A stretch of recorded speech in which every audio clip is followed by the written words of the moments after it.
Hola de nuevo, bienvenidos a este nuevo episodio de Crónicas de un terapeuta titulado Autorregulación, la base del desarrollo. Bienvenidos a este espacio. Para los que nos acompañan por primera vez, este es un espacio en el que discutimos temas relacionados al trastorno del espectro autista, otras condiciones neurológicas, lo que se está haciendo en la actualidad, lo que se ha hecho y mis impresiones clínicas, digámoslo así, al respecto. Bueno, comencemos. ¿Por qué y qué? ¿Qué es la autorregulación? La podemos definir ampliamente como la capacidad de hacer lo que no quieres hacer y de no hacer lo que quieres hacer. Esto inspirado en el trabajo de Daniel Goleman en la teoría de desarrollo ejecutivo de Adele Diamond y Michael Posner. Por ejemplo, no interrumpir cuando a una persona que está hablando, esperar tu turno, no gritar cuando estás frustrado. Todas estas son manifestaciones de la autorregulación. En otras palabras, tu capacidad de establecer una especie de control entre tus emociones o tus pensamientos y tus acciones. Y en ese control entrar tú y tener la capacidad de modular tu comportamiento independiente en algún sentido de la emoción o del pensamiento.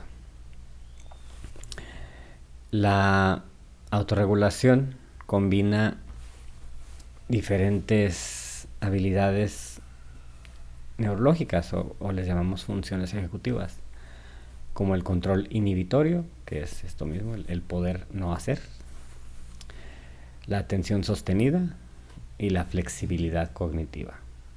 Todos estos impedidos en el trastorno del espectro autista debido a pues argumentablemente inflamación en la corteza prefrontal, el giro temporal superior, el cerebelo, entre otras áreas. Y cabe mencionar que no es algo con lo que uno nace. ¿Sí? Uno nace con la capacidad neurológica para llevar procesos de autorregulación. Sin embargo, esto tiene que ser enseñado, aprendido, instalado, según los patrones de crianza que tú tengas. Entonces esta es la lección clave aquí, porque para aquellos que son padres y tienen dificultades, digámosles así, conductuales con sus hijos, autismo o no, cuando encuentren un buen especialista en conducta que les oriente, una de las primeras cosas que van a aprender es que la capacidad de autorregularse es imperativa para llevar a cabo cualquier proceso que requiera cualquier grado de complejidad, cualquier tarea que requiera cualquier grado de complejidad. Y enseñada por los padres en los primeros años de vida. Entonces, esto cambia la perspectiva de alguien que atiende a una sesión de terapia conductual, porque un padre que atiende a su sesión de terapia con su hijo, con esto en mente, también entiende que eso significa cambios en hábitos de crianza para efectuar cambios conductuales. Un terapeuta no va a poder llevar a cabo esos cambios por ti. Puede efectuar ciertos cambios conductuales en ciertas formas, en ciertos contextos limitados, pero tu terapeuta no vive con tu hijo. El que vive con tu hijo eres tú. Así es que veamos. ¿Esto por qué? Bueno, tenemos una red neuronal compleja que nos permite aprender por imitación, y esa sí viene de fábrica. Desde los primeros semanas de vida empezamos a intentar imitar lo que las personas hacen, lo que las personas dicen. Aunque sea un balbuceo el que te salga como bebé, es el impulso natural de imitar lo que estás viendo. Lo mismo es para la autorregulación. Sí. No es algo que tú le digas a tu niño: cálmate, aprende a calmarte, tranquilízate, no te enojes. Si fuera tan fácil, yo no estaría aquí grabando a las 6 de la mañana. Es algo que se demuestra. No es algo que se habla y se discute con un niño. Es algo que se demuestra. Ni con un adulto, ¿eh? Si te cae una pedrada por ahí en lo que platico de este tema como adulto y sientes que tu capacidad de autorregulación puede mejorar, pues a trabajar. Sí. Entonces, en resumidas cuentas, un padre que respira antes de reaccionar enseña más que uno que da un sermón. Las rutinas, la paciencia y la coherencia del adulto son los cimientos del autocontrol infantil. Durante los primeros años, de los 0 a los 5, que son los más críticos, es cuando los niños aprenden a autorregularse emocionalmente a través de la regulación compartida. Es decir, te ven a ti como papá, como maestro, como educador, pero sobre todo a los papás. Y ellos se dan cuenta en qué estado estás tú.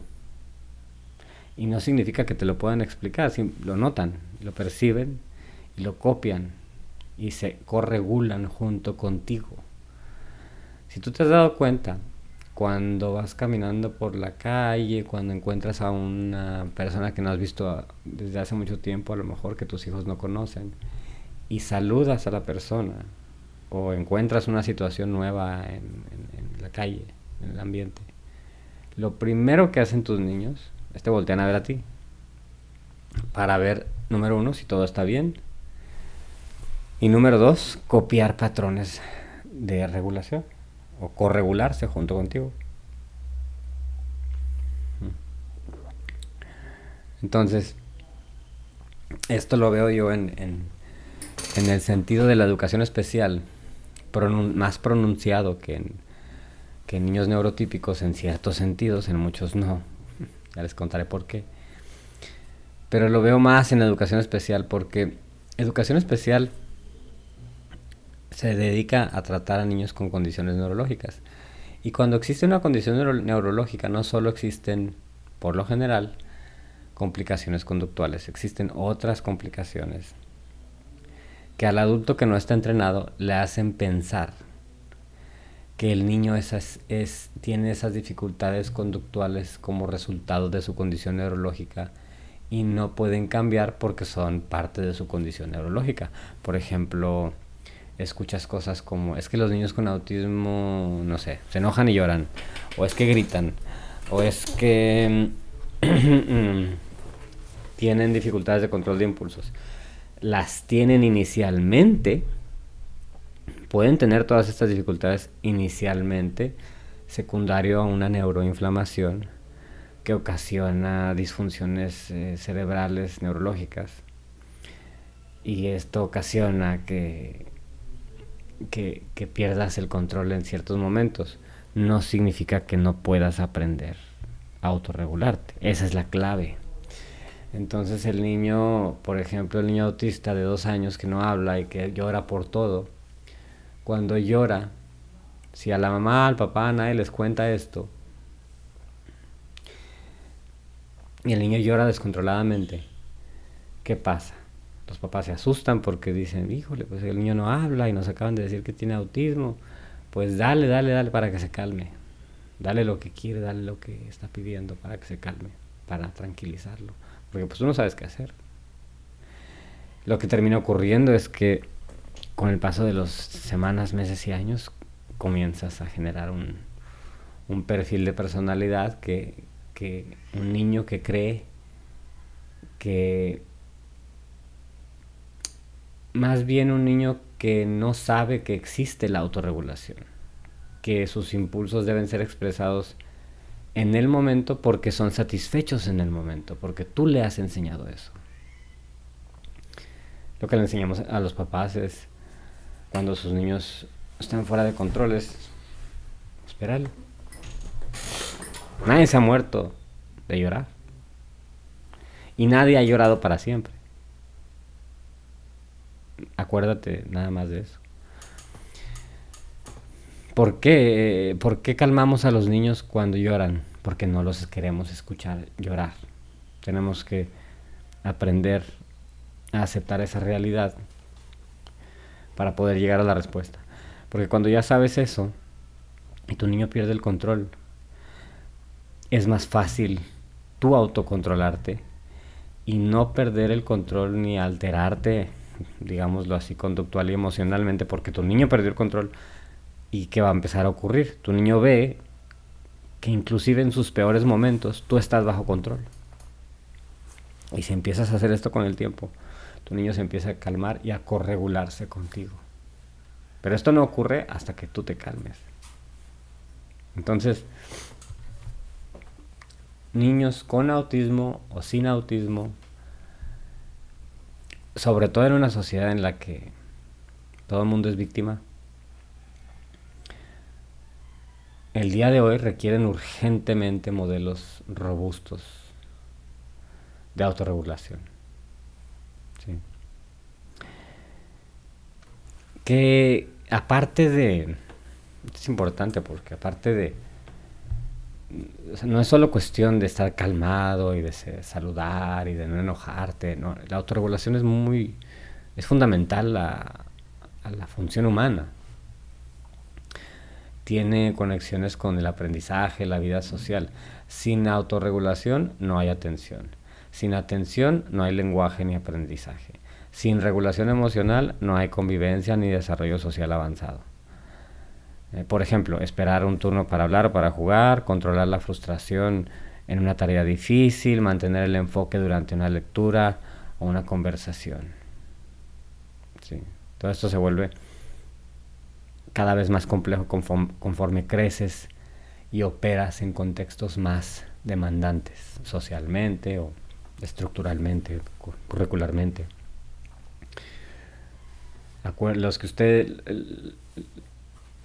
Los que han acudido a alguna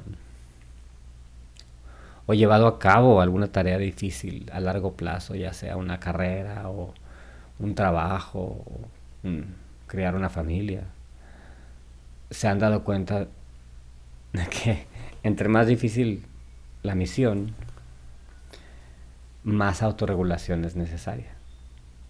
Entonces, si tú quieres que tu niño vaya de no hablar a hablar, y luego de hablar a platicar, de platicar a pensar, de pensar a pensar de maneras abstractas, de pensar de maneras abstractas a tener una conversación, de tener una conversación a formar amistades, de amistades a relaciones, de relaciones a familias. Si quieres que tu niño suba esa escalera de complejidad social, va a ser necesario la primera herramienta de tu caja de herramientas, la autorregulación. Lo elegante de todo esto es que está en ti la solución.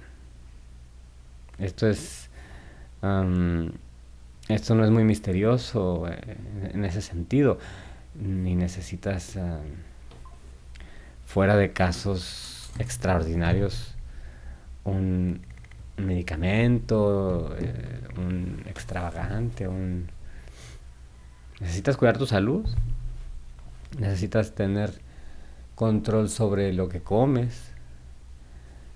Probablemente va a ser más difícil autorregularte si estás comiendo azúcar todos los días y tomas alcohol. drogas.